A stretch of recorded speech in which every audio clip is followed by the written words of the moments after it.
কোনোদিন মা বাবার বয়সী মুরব্বীদের সাথে আমাদের যেন কোনো বেয়াদবি না হয়ে যায় মনের অজান্তে, যেন মা বাবার বয়সী মুরব্বীরা কোনো আদেশ করলে আমরা তাদের আদেশটা মানি, যদি না মানতে পারি চুপ করে তাদের আদেশটা শুনে চলে আসি।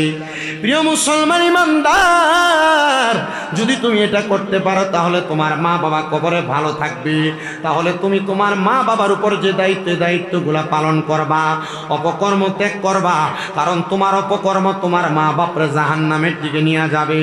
তো আমি আপনাদের কাছে হযরত আবু আব্দুল্লাহ খুরাসানী রহমতুল্লাহ আলাইহি জীবনী বলতেছিলাম, ওনার মা বাবা ওনার স্বপ্ন বলেছেন, আব্বা জান আমরা মা বাপ তো কবরে কঠিন আযাবের শিকার হইতেছি। আবু আব্দুল্লাহ খুরাসানী ডাক দিয়ে কয়, মা গো, ও আব্বা জান, আমি সন্তান আলেম হয়েছি, কিন্তু আপনার আলেমের মা হইয়া কবরে জ্বলতেছেন, এটা আমার ভালো লাগতেছে না। কোন জায়গায় এমন বাজে কর্ম হয় আপনি একবার বলেন না, আমি জায়গাটা দেখে আসি, ওই জায়গায় যায় আপনাদের জন্য আমি দোয়া করে আসি আর ভাটিখানাটা বন্ধ করে দেয়। মা বাবা দুইজন স্বপ্নে মুরাকাবার মধ্যে ইঙ্গিত করেছেন এই দিকে অথবা এই দিকে ভাবে ইঙ্গিত করেছেন। ইঙ্গিত করার পরে হযরত আবু আব্দুল্লাহ খুরাসানী বলে, আমি খুঁজতে খুঁজতে অনেক জায়গায় দেখলাম, দেখতে দেখতে আমি যাইয়া দেখলাম আমার মাঝে জায়গার কথা বললেন, ওই জায়গায় ভাঙ্গা একটা কুঠির, ভাঙ্গা একটা ঘরের মধ্যে দুইজন মানুষ বৈশা বৈশা নেশা পান করতেছি। আমি আবু আব্দুল্লাহ তাদেরকে যে একটা হাদিস শরীফ শোনাইলাম, আচ্ছা বলেন ভূতের মুখে যদি রাম রাম হয়, এক কথায় বদ মানুষের কাছে যদি বারবার কোরআন হাদিসের কথা বলে, এরা তো কোরআন হাদিস মানে না, ডাইরেক্ট দেখবেন এদেরকে আপনি নসিহত করতে গেলে এরা কইব জান মিয়া জ্ঞান দিতে আসে, বলে না? যারা বদ মানুষ খারাপ মানুষ এরা যদি কেউ বুঝাইতে যায়, আরে কি আপনি 2 দিনের মৌলবী মানুষ, কিটা বুঝাইতেছেন আপনি, এমন বলে না উনি? হযরত আবু আব্দুল্লাহ ডাক দিয়ে বলেন, এ দুইজন নেশাখোর ব্যক্তি, নেশা করো, তোমরা কি জানো নেশা করা কত বড় পাপ? বলে কত বড় পাপ? বলে নেশা করা না, শুধু 3টা কাজ বড় পাপের কাজ, যে 3জন ব্যক্তিকে আমার আল্লাহ কোনোদিন পছন্দ করে না। তারা জিজ্ঞাসা করে কোন 3টা কাজ? বলে 1 নাম্বার, কোনো জিনাখোর যখন জিনা করে তখন ওই জিনাখোরের ঈমান থাকে না, এটা আল্লাহর বড় পছন্দের কাজ। 2 নাম্বার, কোনো মানুষ যখন চুরি করে, চুরি করার সময় চোরের ঈমান থাকে না, এই চুরি করাটা আল্লাহর অপছন্দনীয় কাজ। 3 নাম্বার, কোনো নেশাখোর যখন নেশা করে তার ঈমান থাকে না। এলাকায় মদখোর আসেনি, ইয়াবাখোর আসেনি, ফেন্সিডিখোর আসেনি, ডাক্তার দোকান থেকে ঘুমের ওষুধ কিন না ফ্যানটা করবার নাম দিছে ডিরে ট্যাবলেট করে, এমন আসেনি? এই নেশাখোর যারা, এদের কানে আমার এই বাণীটা যদি পৌঁছাই তো হেদায়াত। বাবা খেয়ালা কেন মুরব্বী তো বাবা খেয়ালা, আরো যে কত কিছু বাইর হইল আছে না এমন? বহু পরিবার নষ্ট হয়ে গেছে নেশার কারণে। বহু নেশাখোর নেশা করে এসে বাইর বফিটা দেয়, বহু নেশাখোর নেশা করে এসে মা বাবার সাথে অসৎ আচরণ করে, আছে না? আল্লাহ ভালো জানে এদের বিচার যে কত কঠিন আর মারাত্মক। আব্বাজি যারা নেশা করেন, একটাবার নিজেকে আপনি পুঁজি করেন, নিজেকে আপনি একটু গইরা নেন যে নেশা করার কারণে আপনি কঠিন শাস্তির শিকার হবেন, হবে না? অনেকে সিগারেট পান করে, সিগারেট খায় না, এটারে উনি নেশা মনে করে না। নেশা মনে না করলে এটা আপনার বিষয়। কিন্তু নবীজির আরেকটা হাদিসে মোবারকা, যদি তোমরা দুনিয়াতে জাহান্নামী দেখতে চাও এদের দিকে তাকাও যাদের মুখে আগুন। আমি পুরো হিসাব মিলিয়ে দেখলাম আগুনটা সিগারেট, তো সিগারেট খাই তো সাবধান। আমি বহুত হুজুরও দেখছি এটা সিগারেট খায়, ফেসবুকে দেখি তো এমন ছবি। হেদায়েতের মালিক কে? তো নেশাখোর যখন নেশা করে তখন তার ঈমান, আস্তে কইলেন, নেশাখোর যখন নেশা করে তখন তার ঈমান, চোর যখন চুরি করে তখন তার ঈমান, জিনাখোর যখন জিনা করে তখন তার ঈমান, যতক্ষণ পর্যন্ত কালেমা পড়ে ঈমান না আনে ততক্ষণ পর্যন্ত তার ঈমান ফিরে আসে আল্লাহর কাছে। এটা সবচেয়ে অপছন্দের কাজ। হযরত আবু আব্দুল্লাহ খুরাসানী বলে, তোমরা কি নেশা ছাড়বা না? বলে তুমি আমাদেরকে জ্ঞান দিতে আসছো, যাও যাও সবাই দুরূদ শরীফ পড়েন আল্লাহুম্মা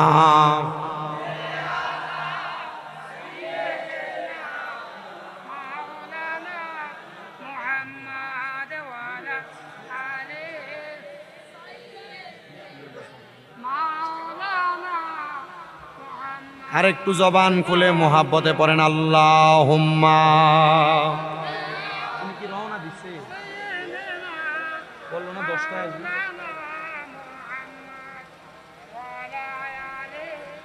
সাইয়্যিদিনা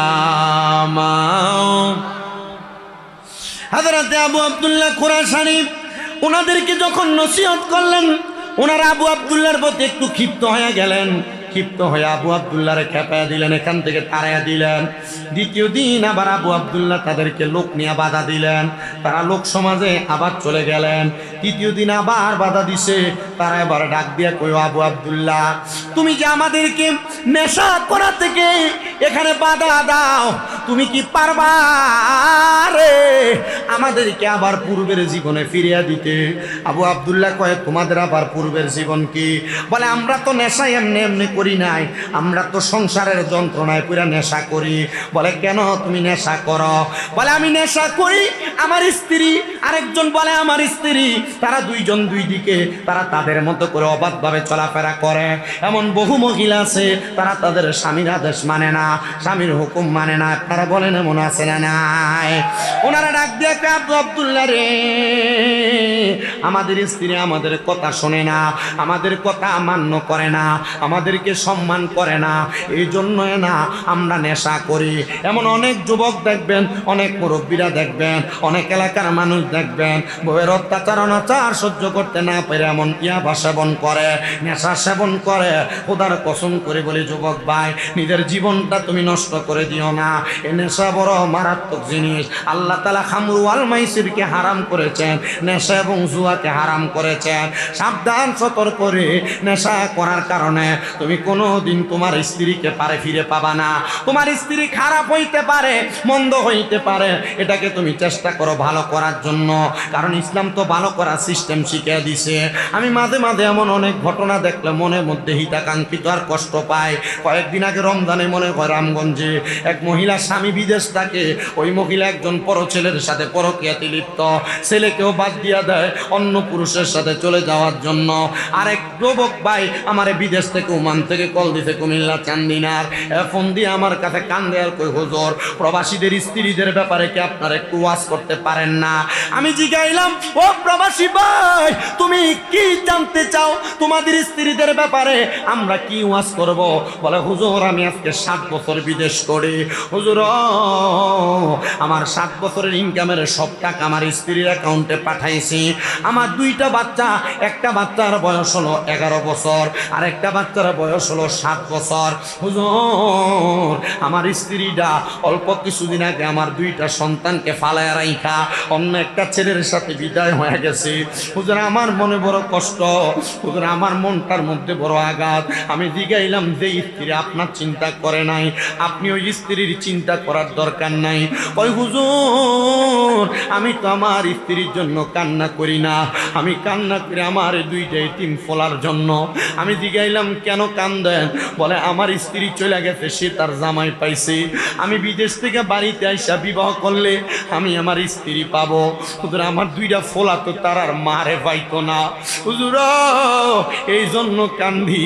আপনি একটু দোয়া করেন আল্লাহ যেন আমার হেদায়, আমার সান্ত্বনা, আল্লাহ যেন আমার নিয়ামত বরকত দান করে, ধৈর্য ধারণ করার তৌফিক দান করে। চাঁদপুরের ফরিদগঞ্জের চান্দ্রা আশেপাশে এলাকা সোশ্যাল মিডিয়ার মাধ্যমে শুননেওয়ালা প্রবাসীর স্ত্রীরা এলাকার মধ্যে যেই বউয়েরা আছো, তোমাদের কাছে আবদার জানায় তোমরা স্বামীর উপরে এমন কোনো টর্চার অত্যাচার চালায়ও না যেটার কারণে তোমার স্বামী বাধ্য হয় নেশা করতে, যেটার কারণে তোমার স্বামী বাধ্য হয় খারাপ কর্মকাণ্ড করতে, তোমার স্বামী বাধ্য হয় কোনো পরকীয়া অন্য মহিলার সাথে সম্পৃক্ত হইতে। তোমরা তোমাদের স্বামীর প্রতি একটু নজর রাখো। আর অনেক মহিলাদেরও আবদার, আমরা তো ভালো স্বামীর সঙ্গে সুন্দর ব্যবহার করি, আমাদের স্বামী না আমাদের সাথে বদ ব্যবহার করে, খারাপ ব্যবহার করে, কইরো না। তোমার স্ত্রী তোমার কাছে আল্লাহর দেওয়া মেহমান, এদের সঙ্গে সুন্দর ব্যবহার করবা, ভালো আচরণ করবা, এদের মা বাবার নাম তুলে গালি দিবা না। তোমরা ভালো ব্যবহার করতে পারলে আল্লাহ নিয়ামত দান করবে। হ্যাঁ প্রিয় মুসলমানেরা, স্ত্রীদের মা বাবার নাম তুলে গালি দিও না। নবী আমার জানাইয়া দে, আমি মহিলাদের বাবা, যদি তুমি গালি দাও গালি যা নবীদের উপরে পড়বে। প্রিয় মুসলমান, প্রিয় ইমানদার, প্রিয় আল্লাহর বান্দারা, আর একটু মনোযোগ লাগে আমার বয়ানটা শ্রবণ করেন। এবার ওই দুইজন কই হুজুর আপনি কি পারবেন আমাদের স্ত্রীদের সাথে আমাদের সুন্দর জীবন ফিরিয়ে দিতে? বলে তোমাদের স্ত্রী কোথায়? তারা কই হুজুর নেশাগ্রস্ত হইয়া আমরা আমাদের স্ত্রীদেরকে হত্যা করেছি। বলে হত্যা করলে তো তোমাদের শাস্তি দিবে আল্লাহ, আমি তো তোমাদেরকে ভালো করতে পারবো না, তবে তোমরা আল্লাহর কাছে ক্ষমা প্রার্থনা করো, আল্লাহ মাফ না করলে তোমাদেরকে কেউ মাফ করবে না। আপনারা বলেন মাফ করার মালিক একজন, তিনি কি? স্বয়ং আমার আল্লাহ তাআলা মাফ করে দেয়। হযরত আবু আব্দুল্লাহ ডাক দিয়া কয় ঠিক আছে তোমরা নেশা করো না, আমাদের সঙ্গে চলো, আমাদের সাথে থাকবা, খাইবা, আল্লাহর ইবাদত করবা, মাপ পাওয়ার একটা সিস্টেম আমরা তোমাদেরকে শিখিয়ে দিব। এই কথা বললাম হযরত আবু আব্দুল্লাহ দুইজন নেশা করে তাদের জায়গা থেকে সরায়া ওই বাড়িটারে সুন্দর করে পবিত্র বানাইছে, পরিষ্কার কইরা আবু আব্দুল্লাহ তার ওস্তাদ আব্দুল্লাহ জাজুলিরে বলে হুজুর আমি আমার এই বাড়িটার মধ্যে আমি একটা সুন্দর মার্কাজ করতে চাই, মানে দ্বীনি শিক্ষা প্রতিষ্ঠান করতে চাই। আমি ধন্যবাদ জানাই এই খারখাদিয়া আদর্শ যুব সমাজ কর্তৃক যে আজকে এত সুন্দর করে ইসলামী সাংস্কৃতিক প্রতিযোগিতা হয়েছে। তোমরা এলাকার সন্তান যারা, এদেরকে গজলের প্রতি, আযানের প্রতি, কোরআন তেলাওয়াতের প্রতি, নাত রাসূলের প্রতি আকৃষ্ট করার জন্য পুরস্কার দিয়া এদেরকে এটার প্রতি আগ্রহ জাগাইছ, এটা বড় ভালো কাজ। এলাকায় মাদ্রাসা করেছো, এটা বড় ভালো কাজ। মাদ্রাসার কাজে সহযোগিতা করেছো, এটা বড় ভালো কাজ। এই কাজ করলে আল্লাহ তাআলা তোমাদেরকে উত্তম জাযা প্রদান করবে। আবু আব্দুল্লাহ ডাক দিয়া কই আমার উস্তাদ আব্দুল্লাহ জাজনী, আপনি যদি দোয়া করেন আমার আল্লাহ তাআলা আমাকে বরকত দান করবে। আমি এই জায়গায় একটা শিক্ষা প্রতিষ্ঠান মানে দ্বীনের মার্কাজ করতে চাই। ওনার কথা শুনলাম, উস্তাদ হুকুম দিয়া দিছে উনি সেই জায়গার মধ্যে ওই এলাকার আশেপাশের সব মানুষদেরকে কোরআন শিক্ষা দেয়। আবু আব্দুল্লাহর মনে কিন্তু শান্তি নাই, মানুষকে কোরআন শিক্ষা দিয়া রাত্রবেলা কান্দে, আল্লাহ তুমি আমার মারে মাফ করছনি, তুমি আমার আব্বারে মাফ করছনি। হযরত আবু আব্দুল্লাহ যখন এমন ভাবে কান্দে, কান্না করতে করতে বড় বেকারার। আবু আব্দুল্লাহ বলে আমি যখন কান্দি একদিন, দুই দিন, তিন দিন, মোরাকাবা করে 3 দিনের দিন আমি হঠাৎ করে দেখলাম সাদা রঙের পোশাক লাগায়া আমার সামনে দুইজন, একজন পুরুষ আর একজন নারী হাজির হয়ে গেছে, যাদের শরীর থেকে একটা সুন্দর সুবাস আসতেছে, সুঘ্রাণ আসতেছে। আমি সুঘ্রাণ পাইয়া জিজ্ঞাসা করলাম কারা গো আপনারা? আমার এবার তাদের কাপড়টা সরে মুখটা দেখে কয় আমরা হইলাম তোমার মা বাবা। ও মা গো, এর আগে মোরাকাবা কইরা দেখলাম গায়ে আগুন জ্বলতেছে, এখন দিয়ে আর গায়ের মধ্যে কোনো আগুন নাই। মা আল্লাহ তাআলা কি আপনারা মাফ করে দিছে? মা বাপ জবাব দেয় তোমার মতো নেককার একটা সন্তান দুনিয়াতে থাকলে কোনো মা বাবা কবরের আযাবের শিকার হইতে পারে না। এ দাড়ি পাকা মুরব্বী বাবারা, আবু আব্দুল্লাহর জীবনী থেকে আপনারা কি শিখলেন? আপনি সন্তান হইয়া যদি আপনার মার জন্য দোয়া করেন, আপনার মা বাবা কবরে ভালো থাকবে, তইলেন আপনি একজন নেককার সন্তান, ভালো সন্তান হিসেবে প্রমাণ পাবেন। আমি জানি না গো, এখানে অনেক সন্তানেরা বসেছে, মা বাবা বেঁচে আছে, কিন্তু তারা মা বাপরে ধমক দিছে, মা বাপরে খানা দিছে না, ঝগড়া লাগা মা বাবার সাথে উঁচা গলায় কথা কইছে। দে যুবক ভাই রে, দে তোর পাও আমার সামনে দে, আমি আমার জিহ্বা লাগে তোর পাও আমি পরিষ্কার করে দিব। শুধু ওয়াদা করবা মা বাবার পা গুলা দূরে দূরে মাপ চাইবা, শুধু ওয়াদা করবা মা বাবার পা গুলা দূরে দূরে মাপ চাইবা। আমি জানি না তোমরা মাপ চাইবা কিনা, আর আজকের মাহফিল কবুল হবে কিনা। যদি আগামীকালকে শোনো এই চান্দা এলাকার কোনো দোকানে বৈশা কোনো দাড়ি পাকা মুরব্বী বলে, হ্যাঁ হুজুর আপনার ওয়াজ শুই না, শামীম দাদা কুমিল্লা থেকে আসছে তার ওয়াজ শুই না, আমার ফুতে বাড়িতে আমার পায়ে ধরে মাপ চাইছি, মনে করবা মাহফিল আল্লাহর দরবারে কবুল হয়ে গেছে। অনেকে চিন্তা করে, হুজুর আমি তো কোনোদিন মা বাবার সাথে অন্যায় করি নাই, আমিও কি মা বাবার পায়ে ধরে মাপ চাইব নাকি? আরে আম্মা আব্বার সাথে অন্যায় করা লাগে না, আম্মা আব্বার পায়ে ধরলে গুনাহ হয় না, আম্মা আব্বার পায়ে ধরলে দাম কমে না, আম্মা আব্বার পায়ে ধরলে সম্মান কমে না, আম্মা আব্বার পায়ে ধরলে আমার আল্লাহ তাআলা সন্তানের দাম বাড়ায়া দেয়, ইজ্জত বাড়ায়া দেয়, সম্মান বাড়ায়া দেয়। অনেকে চিন্তা করে, হুজুর আম্মা আব্বার পায়ে ধরে মাপ চাইব দূরের কথা, আমি তো ঈদের রোজার ঈদ চলে গেছে, আমি আমার মা বাবার পাঁচ ইয়া সালামত আমি করি নাই। আরে সালাম করা না, সালাম করা না, মাঝে মাঝে যদি সুযোগ পাও আম্মা আব্বার পায়ের মধ্যে চুমা দিতে পারবা। আম্মা আব্বার পায়ের মধ্যে চুমা দিলে আল্লাহর জান্নাতের চৌকাঠে চুমা দেওয়ার সওয়াব তুমি পায়া যাইবা। এই সন্তান, আল্লাহর বান্দা নবীর উম্মতের দলেরা, আমি জানি না মা বাবার পায়ে আপনারা চুমা দেন কিনা। আমার দিকে তাকান, আমি মাদ্রাসায় 6-7 যখন পড়ি আমি শুধু ওয়াজে শুনছিলাম আম্মা আব্বার পায়ে চুমা দেওয়ার কারণে আল্লাহ তাআলা সন্তানকে দামি বানায়, আর চুমা দিলে জান্নাতের চৌকাঠে চুমা দেওয়ার সওয়াব পাওয়া যায়। আমি আমার আম্মা আব্বারে বাড়িতে ঘুমন্ত অবস্থায় আইসা সালাম দিয়েছি, এরপর থেকে আল্লাহ তাআলা আমারে কবুল করেছি। ওয়াজ করার মতো আমার কোনো এলেম কালাম নাই, শুধু ওই দোয়াটার বরকত আমি ওয়াজ করতে পারতেছি। আমি সবার কাছে আবদান করব, মা বাবার পা ধরে মাপ চাইবেন, এখান থেকে বাড়িতে যে মা বাবার পাটার মধ্যে ধরবেন। যতক্ষণ পর্যন্ত আপনার মা বাবা বলছে মাফ করে দিছি, ততক্ষণ পর্যন্ত মা বাবার পাও চাইলেন না, কারণ মা বাপ মাফ না করলে আমার আল্লাহ আপনারে মাফ করবে না। অনেকে চিন্তা করে, হুজুর যাদের বাড়িতে আব্বা আছে তারা বাড়িতে যে আব্বার পায়ে ধরে মাপ চাইব, আমার তো আব্বা না, আমি কার পায়ে ধরে মাপ চাইব? এ সন্তান, অনেকে চিন্তা করে, হুজুর যাদের বাড়িতে মা আছে তারা বাড়িতে যাইয়া মার পায়ে ধরে মাপ চাইব, আমার তো মা নাই, আমি কার পায়ে ধরে মাপ চাইব? হুজুর আমার মা বাপ কেউ দুনিয়াতে নাই, আমি কার পায়ে ধরে মাপ চাইব?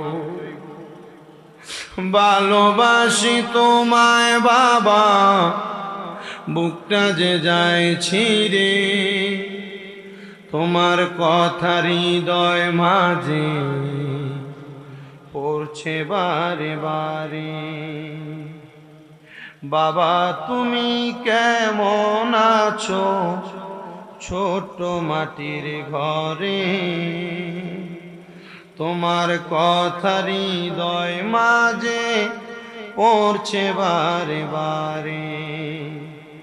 বাবা গো হো বাবা, বাবা গো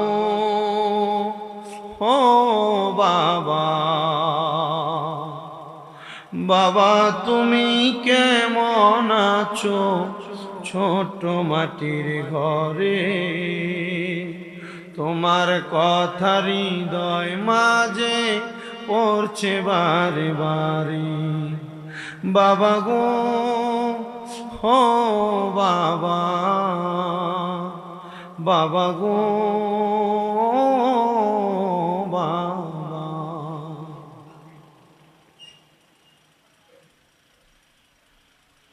অনেকে আছেন বড় কষ্ট করে মা বাবা মানুষ করেছে, নিজে ভালো কোনো খানা খাইতে পারে নাই মা। আব্বাজান পুরান লুঙ্গিটা পরা, পুরান কাপড়টা পরা, আব্বাজান পুরান পাঞ্জাবিটা পরে ঈদের নামাজ পড়ছে। আপনি সন্তানরে আব্বা নতুন জামা কাপড় কিনে দিছে। আব্বারে যদি জিগাইতাম, আব্বা আপনি যদি নতুন কোনো জামা কাপড় কিনেন নাই, আব্বা কইতো এখন কি আর আমার ঈদের বয়স আসেনি, অভাবের কথা বলতো না। পুত্রে এখন তুমি লাখ লাখ টাকার মালিক, কিন্তু আব্বার একটা লুঙ্গি কিনা পরাইতে পারো না। পরাইবা কেমনে? আব্বা তো কবরে। হে সন্তান, মায়ের কাপড় ছিঁড়া ছিল, কাপড়ের রাস্তায় 5-10 টাকা বাইন্দা রাখছি। মা এটা স্কুল মাদ্রাসায় যাওয়ার সময় তোমারে দিয়া দিছি। এখন মা কবরে, কিন্তু তোমারে দুনিয়ার জমিনের মধ্যে মারে একটা মুঠ খানা মায়ের মুখে তুলে দিতে পারো না। এই যে সামনে কোরবানির ঈদ আসতেছে, অনেক সন্তানেরা মা বাবা কোরবান দিতে পারতো না। এলাকার মানুষ, সমাজের মানুষ একটু গোশত দিলে মা বাবা এগুলো আলু দিয়া রাইন্দা তোমরা খাওয়াইতো। এখন তুমি সন্তান কত বড় কোরবানি দাও, কত বড় গরু কোরবানি দাও, কিন্তু তোমাদের মা বাবা দুনিয়াতে নাই। আম্মা আব্বারে তোমরা একটু দেখাইতে পারো না যে তুমি কোরবানি দাও। কোরবানি গোশত তোমরা তোমাদের মা বাপরে খাওয়াইতে পারো না। আবদার জানাই, মা বাপ জীবিত থাকতে মা বাপরে একটু ভালো করে খাওয়াইও, জীবিত থাকতে মা বাপরে একটু ভালো করে পড়াইও। মা বাপরে খাওয়াইলে দাম কমে না, ইজ্জত কমে না, সম্মান কমে না। মা বাপরে খাওয়াইলে সন্তান তোমার দাম আল্লাহ বাড়ায় দিবে। নারে তাকবীর, নারে রিসালাত, নারে রিসালাত। অধ্যক্ষ হুজুরের আগমন। আল্লাহ হযরত মাওলানা নেসার আহমেদ।